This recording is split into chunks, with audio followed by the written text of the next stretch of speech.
ایک سمجھدار عورت نے اپنی بیٹی کو رخصت کرتے وقت کچھ مفید نصیحتیں کی جو ہر رخصت ہونے والی بیٹی کے نئے گھر کو امن کا گہوارہ بنا سکتی ہیں۔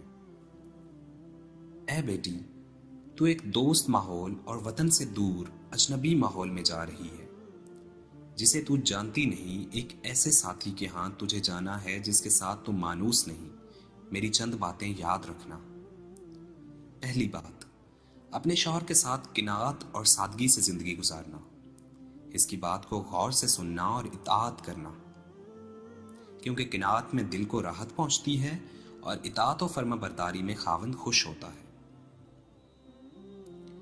دوسری بات، کوشش کرنا کہ تجھ سے خاوند کی مرضی کے خلاف کوئی بات سرزد نہ ہو۔ اگر غلطی سے ہو بھی جائے تو غلطی کی تلافی کی بھرپور کوشش کرنا۔ تیسری بات، خوب بناؤ سنگار کرنا، مگر صرف اپنے خاوند کے لیے۔ تیرا خاوند تجھے صاف ستھرے اور مہکتے لباس میں ہی ملبوس دیکھے۔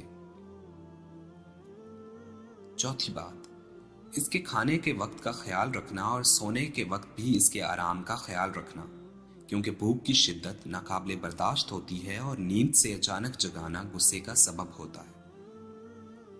پانچویں بات، ہمیشہ اس کے مال کی حفاظت کرنا، یعنی اس کو اپنا مال سمجھنا اور اسے صحیح جگہ خرچ کرنا، فضول خرچی سے بچتے رہنا۔ چھٹی بات، اس کے رشتہ داروں اور خاندان کا لحاظ رکھنا، کیونکہ مال کی حفاظت حسن ترتیب اور رشتہ داروں اور خاندان کی رعایت حسن انتظام کی علامت ہے۔ ساتویں بات، اس کے رازوں کو ظاہر نہ کرنا، یعنی گھر کی بات کو گھر تک رکھنا، باہر کسی غیر سے مت کرنا۔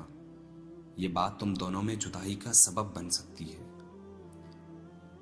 آٹھویں بات، اس کے حکم کی نافرمانی نہ کرنا۔ اگر نافرمانی کی تو اس کے غصے کو بھڑکا دے گی اور یہ چیز تیرے لیے انتہائی نقصان کا باعث ہو سکتی ہے۔ نویں بات، تجھے اچھی طرح معلوم ہونا چاہیے کہ یہ تمام چیزیں تو اپنے خاوند سے اس وقت تک حاصل نہ کر سکے گی جب تک تو اس کے معاملات میں اپنے خاوند کی خواہش اور رضا کو اپنی مرضی پر ترجیح نہ دے۔ 10ویں بات، اس گھر کو اپنا گھر سمجھنا اور اس کے ماں باپ کو اپنے ماں باپ سمجھنا، تاکہ تیری اجنبیت جلد از جلد مانوسیت میں تبدیل ہو جائے، جو تیرے وہاں رہ سکنے کے لیے لازمی ہے۔ اللہ تجھے اپنی رحمت کے سائے میں رکھے اور تم دونوں کے دلوں میں ایک دوسرے کی محبت ڈال دے۔ دوستو، اگر آپ کو یہ انفارمیشن پسند آئی ہو تو دوسروں کے ساتھ شیئر کیجئے اور اسے لائک کیجئے، کمنٹ کرنا تو بالکل بھی نہ بھولیے، اور ہمارے چینل کو بھی سبسکرائب کیجئے۔ بہت شکریہ۔